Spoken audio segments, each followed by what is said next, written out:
Kenya. Known for its culture and environment, from the peaks of Mount Kenya to the plains of Masai Mara, Kenya is the place to be. Yet, according to UNICEF, 42% of Kenyans live below the poverty line. That's almost 19 million people. And from that 19 million, 2.5 million live in the capital city, Nairobi. According to the African Population and Health Research Center, there are approximately 2.5 million people living in informal settlements in Nairobi. 2.5 million people living in 200 settlements. These people represent 60% of Nairobi's population, yet live on 6% of the land. Kenya's population is young, but due to increasing urbanization, many of these youth are compelled to settle and live in these informal settlements to face the benefits of living in the major cities. The situation of these youth presents a challenge. With little being done to help these children, we decided to dive into the lives of children in informal settlements, try to find out the challenges and obstacles they face, and find out what opportunities currently exist to help them live better lives. Informal settlements are areas of land where people decide to live and build temporary shelters, often followed by more permanent houses. The inhabitants are usually internal migrants moving from rural areas to urban cities, simply seeking better lives.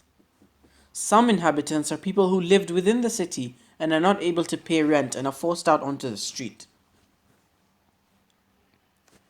Residents within these informal settlements usually live in 12-foot by 12-foot homes, better known as shacks. The shacks are built with mud walls and screened with concrete. These shacks often house 8 or more family members, many of whom sleep on the floor. These informal settlements are characterized with overcrowded living areas, unemployment, poor environmental conditions, limited water supply, poor sanitation, inadequate electricity, and fewer health care opportunities. What happens is that they keep on mushrooming, kind of. Yeah. So the moment you try and build an estate, okay, anywhere you go, the moment they're trying to build an estate, next to the estate, the slum will mushroom. Why? Because all these laborers, have want somewhere to stay. And they can't stay far because the fare and the food and everything. So what happens is that next to the estate, a slum will come up.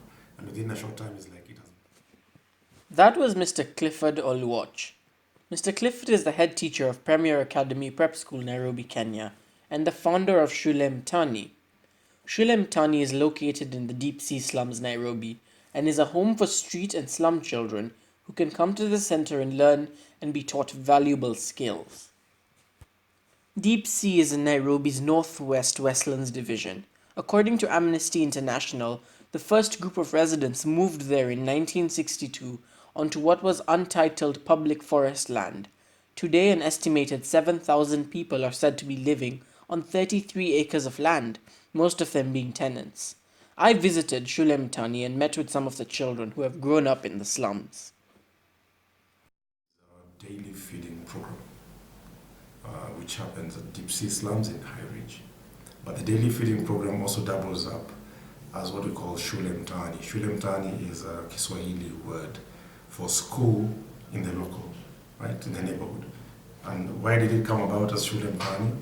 Because you have people who are like 15 years old, or 18 or 20, who have not been to school. So what are you going to do? Are you going to take them to school and mix them with the small ones? No.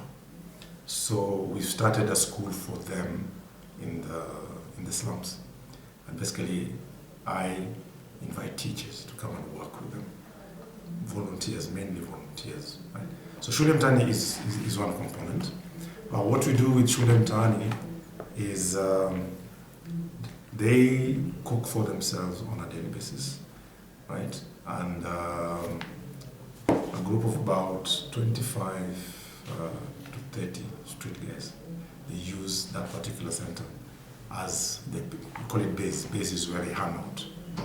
So now instead of hanging out on the streets, normally when you see them in glue and whatever kind of thing, is that we've created a safe space for them where they can hang out, right? They can cook and eat over there. They can sleep and they can shower. We had the chance to visit Shule Mtani to see the impact of the school on the lives of the children. We arrived at Deep Sea Slums and walked into the slum to the school.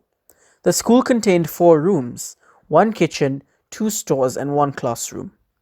When we arrived, there were 12 children, drawing self-portraits during their art lesson. I was given the opportunity to interview 3 children to find out what they went through that led them to this school. My name is Samuel Mwanzia. As I used to stay here, they used to call me Gave. I am 16 years old, and this is my class. This is Samuel Mwanzia. He had been at the center for 1 week. Prior to his arrival, he had been living in another area within the same slum. Samuel was going to sit his KCPE exams, which are the primary school exams done in some schools in Kenya.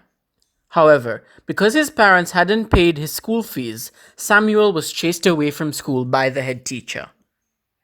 School class 8 at High Ridge, but this year I'm going to book SP, but the teacher, there is something not good I've done, but the teacher chased me away from the school. So my mother don't do good for me, and he don't stay with me. He used to stay at Kitengela, and he don't think about me. He used to think about my small brother, and so on. They are not together with my father. So Many of these children come from broken families. The absence of any parent can have a negative effect on these children. However, most of these children have absent fathers. The lack of an authority figure in their lives causes them to spiral and rebel, which leads them to participate in crime, consume drugs, and more. These children can lose parents due to a variety of reasons. One reason can be death. However, usually the parent decides to leave the family due to financial constraints. You have to ask yourself, okay, if you go to the streets, where have these kids come from? You have to go back. Yeah. Where have they come from? They must have come from somewhere, right? So most of them come from slums. Actually, let me just say all of them. They come from slums. So why are they on the streets? You have to ask yourself that question, okay? And it boils down to food. So if there's no food in the house, they'll go to the streets, right? But now, since I cannot feed every household, the easiest one to feed is a school. So we have a feeding program with the school, right? And when we started the feeding program, then the numbers of students actually went up from 150, 130 to around almost 200 now. So now we help them to have lunch, just 1 meal a day. And still that is not enough because those who come to school hungry. And the only food that they're waiting for is around at lunchtime. But what it has done is that now nobody is running away from school. Because what used to happen is that they would come, then lunchtime, everybody disappears. Then half of the school does not come back. Why? Because you'll find them now on the streets begging for food. Throughout the entire research project, I encountered one main challenge from all the children I interviewed: food. The children tend to have one question on their mind: where will I get my next meal? Hope Compassion Center is a school supported by Mr. Clifford and his organization. Before giving the children a meal at lunch, most of the children would leave school during lunchtime and go to the street begging for food. This resulted in a loss of learning time for the children. Children in the slums tend to eat less food and eat the same meals daily. By introducing these meal programs, children would stay at the school and continue their afternoon classes. Back at Shule Mitani, I was given a tour of the kitchen used to prepare the food for the students. The children are given 1 meal a day. They are usually served beans, bread, kale, and ugali, which is a cornmeal porridge eaten in Kenya. The kitchen is fully reliant on donations of food or money to buy necessary ingredients. So, can you please tell me your name and your age? My name is Rajas Matoki. I am 18 years old. This is Rogers Matoki. He used to live in the slum, however, he went to live on the street at the age of 13. I see my friend is working, and then I go with him, and then we start to sleep inside. Rogers told me some of the horrors he faced on the street. He told me that street gangs throw acid at each other and engage in physical combat to acquire territory. Rogers was once hit in the face and scratched by other street children as he strayed into their territory. He is now permanently scarred. He now feels safe at Shule Mtaani as he is far from the dangers of the street. This story represents another challenge facing children in informal settlements, living on the street. Some of these children move to the street, looking for food, jobs, or simply to follow their friends. Some of the children move to the street as they are seeking their own space away from family. However, the street is dangerous, and with no security of a physical home, the children frequently engage in physical fights with other children over the limited resources available. Children in informal settlements clearly face many obstacles. Due to the lack of services provided by the government, these children are left with no support system. After interviewing numerous children, specialists, and visiting the informal settlements, I was able to group the obstacles into these categories: food insecurity, poor infrastructure, lack of clean water and sanitation, domestic and sexual abuse, poor healthcare, and lack of quality education.